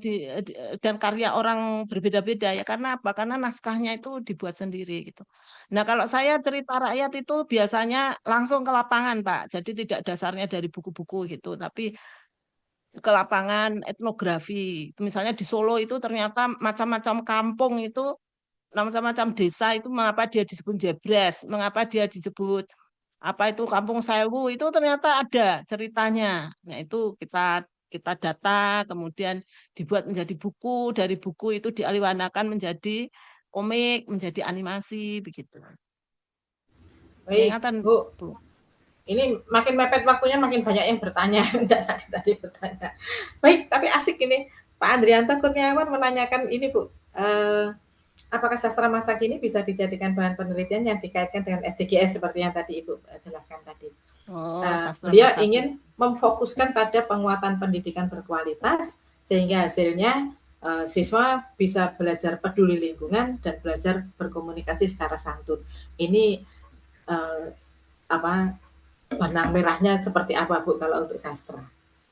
Silakan. Sastra masa kini itu maksudnya novel begitu ya. Nah kan novel itu seperti tadi saya sampaikan bisa menjadi buku teks ya, buku teks untuk pembelajaran sastra di perguruan tinggi itu ya. Itu bisa bisa bisa seperti itu. Bisa juga mungkin kalau di SMP, SMA itu kan sebagian besar itu kan terkait dengan cerita rakyat ya. Jadi kita menyesuaikannya dengan tujuan pembelajaran, dengan modul ajar yang ada di SMP, di SMA. Ya, mana kira-kira di SMP atau SMA itu yang ada sastra yang modern. Kalau di perguruan tinggi itu tadi bisa dirancang sebagai buku teks atau buku ajar untuk mata kuliah tertentu. Seperti itu bisa. Kita mengambil sastra yang modern. Kemudian nanti kalau ingin ditambah apa gitu ya, misalnya dengan tambahan multikulturalisme, berbasis multikulturalisme ya dipilih saja karya sastra modern novel yang multikultur ya itu kemudian dia dijadikan materi ajar, dijadikan buku teks atau buku ajar di perguruan tinggi. Kalau di perguruan tinggi itu berarti buku ajarnya itu harus menyesuaikan RPS.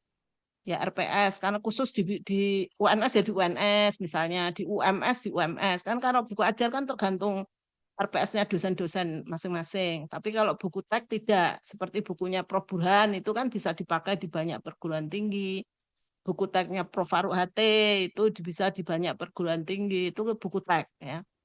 Nah, seperti itu kira-kira ya Mas Andri. Baik Bu, Bu lagi dari Pak Panji ini. Kalau tidak ada analisis mendalam, ini cerita rakyat ini malah dapat menyimpan pandangan patriarki dan bias gender ini.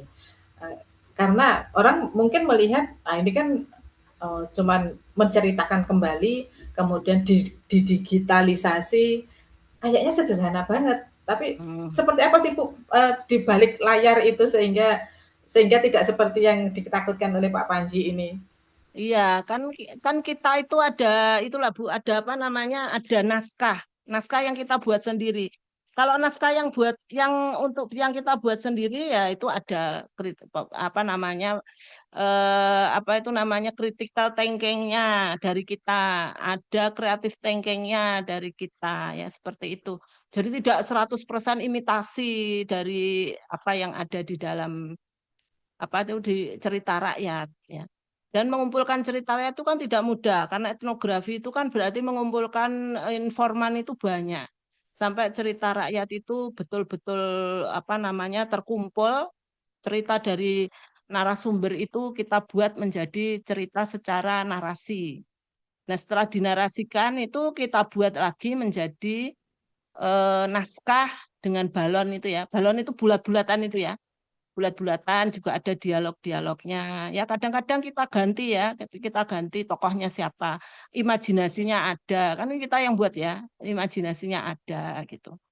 Tetapi garis besar ceritanya itu tidak hilang. Kita masukkan aspek edukasinya. Misalnya kita ke toko buku itu ya di Gramedia itu misalnya, itu bahkan di bagian belakang itu ada amanatnya apa, itu ada disampaikan ya apa namanya kita cari berbagai macam sumber inspirasi. Kalau saya seperti itu ya, jadi tidak patuh plek ya bahasa Jawanya ya, tidak patuh patuh sekali dengan apa namanya apa yang disampaikan oleh informan. Ya garis besar ceritanya sama. Saya buat menjadi apa namanya cerita rakyat secara narasi itu garis besarnya sama. Imajinasinya ada tokoh-tokoh yang memang imajinasi saya ya. Misalnya legenda apa namanya legenda Kampung Jagalan itu. Itu ada tokoh yang sama sekali tidak ada dalam kenyataan. Misalnya dia jadi rakyat. Rakyat namanya si A si B itu saya imajinasi saya. Tetapi bahwa tokohnya di situ sebagai penggerak munculnya Kampung Jagalan, Pasar Gede Solo itu adalah KGPH ya Pakubuwono 10 ya itu tidak bisa dihilangkan. Kemudian juga bagaimana tokoh di situ itu sebagai apa namanya pencetus itu adalah Harjonegoro itu tidak bisa dihilangkan ya, tetapi di mana di situ tokoh-tokoh yang rakyat jelata itu ya. Nah, itu kita buat secara apa itu namanya imajinatif gitu. Tentu saja itu membuat sendiri ya. Kalau kita ambil dari buku yang sudah ada misalnya diterbitkan oleh Kota Madya misalnya, yaitu beda lagi. Tapi kalau saya itu membuat penelitian dikti harus ke lapangan, etnografi gitu. Karena dibiayai dikti itu ya Panji ya. Kecuali yang itu yang mahasiswa itu saya suruh baca-baca, kemudian nanti membuat naskah yang beda dengan naskah yang ada yang dia baca gitu. Tapi kalau saya yang biaya sendiri biaya dikti ya tentu memulainya dari etnografi, bukan dari naskah yang sudah ada Kota Madya. Nah itu saya apa itu namanya ya apa ya tidak sesuai dengan apa yang saya ajukan ke dikti kalau seperti itu. Ya seperti Prof Novi itu kan mendapat penelitian juga wah luar biasa kalau Prof Novi itu sampai ke Banyuwangi ya berhari-hari kemudian menggerakkan masyarakat untuk industri kreatif itu ya harus seperti itu ya. Baik. Bu, ini pertanyaan terakhir. Pertanyaan yang ditunggu oleh sejuta umat dan ini diwakili oleh Bu Asisah Husna. Izin tanya Prof, kira-kira topik penelitian sastra seperti apa yang bisa laris di kompetisi hibah dikti Bima yang sedang dibuka? Iya, ya. Saya tidak bisa memprediksi ya untuk yang tahun 2026 sama dengan Prof Novi, tapi mungkin Anda bisa melihat SDGs itu ya, Astacita ya itu menjadi sebuah gambaran apa namanya penelitian yang kira-kira bisa lolos. Ya kan harus menyebut SDGs ya, kebijakan SDGs. Harus menyebut juga kebijakan Cita pemerintahan Bapak Prabowo Subianto itu Kemudian juga menurut saya ya, kemungkinan besar itu yang banyak diteliti. Saya tahunya yang banyak diteliti yang pada tahun 2025 itu kearifan lokal itu banyak ya yang diteliti. Ya, seperti itu ya. Kalau 2025 saya tahu, Prof. Novi juga, tapi penelitian pengembangan itu banyaknya adalah pada kearifan lokal. Kan Baik, baik. SDGs-nya ada, SDGs Ya. ada juga di itu ya, di pemerintahan Bapak Prabowo. Kemudian terkait gender, gender itu menjadi perhatian di pemerintahan Bapak Prabowo Subianto ya, kesetaraan gender. Baik, baik Bu. Terima kasih. Bu Asisah sudah dijawab dan ini semua yang menunggu jawaban sudah mendengarkan. Baik Bu Nugraini, terima kasih banyak. Ini hampir 2 jam belajarnya harus mepet-mepetan waktu ini. Seharusnya bisa lebih banyak, lebih panjang begitu. Pak Dipa masih bertanya, Bu Venus masih bertanya. Enggak, saya abaikan dulu sudah. Beliau nanti bisa langsung ke Bu Nugraini begitu. Ya. Baik, terima kasih Bu. Pak Dipa, nanti WA Pak Dipa. Diselesaikan secara adat. Baik, Bu Prof, terima kasih banyak sudah meluangkan ilmunya. Bu Endah. Terima kasih juga yang teman-teman. Selalu ceria. Saya selalu mendengarkan sekolah sastra itu pasti mendengar suara Bu Endah yang selalu ceria. Suara saya melegedup ini. Baik, terima kasih juga banyak teman-teman. Bu Endah. Terima kasih Bu. Terima kasih teman-teman yang sudah bertanya. Minta maaf kalau belum dijawab semuanya karena memang mepet. Biasanya 2 kali pertemuan, ini dibahasanya 1 kali pertemuan. Waktu kita nyaris habis. Tahun 2026 ditutup dengan sekolah sastra yang berkisah panjang tentang pembelajaran sastra. Sebelum saya tutup, saya persilakan Bu Yeni. Ya, Bu Endah, Silakan, sepertinya apa yang disampaikan Bu atau Prof. Nugraheni ini luar biasa ya. Jadi mudah-mudahan itu menjadi inspirasi kita semua dalam mengupgrade ataupun memperbaiki proposal kita. Jadi selamat berproses. Terima kasih sekali Prof. Heni ya yang sudah meluangkan waktu untuk berbagi ilmu berkaitan dengan penelitian. Terima kasih Mbak Endah, terima kasih Bapak Ibu semua. Terima kasih. Assalamualaikum. Ya, terima kasih Ibu Yeni dan Prof. Novi serta Bu Endah atas kesempatan pada siang hari ini untuk hadir bersama di Zoom, juga Bapak Ibu semua. Mohon maaf kalau tidak bisa memenuhi semua harapan Bapak Ibu ya. Baik, sekali lagi terima kasih untuk kita semuanya. Kita tutup tahun 2025 dengan penuh semangat mengerjakan proposal juga. Kita bertemu lagi pada 2026 dengan aktivitas yang lebih menarik lagi bersama Hizki. Baik, saya tutup sampai di sini. Selamat siang. Wassalamualaikum warahmatullahi wabarakatuh. Silakan kembali ke atas. Selamat siang, selamat beristirahat Bapak Ibu semua. Terima kasih. Mohon izin, Prof. Silakan Bu. Baik.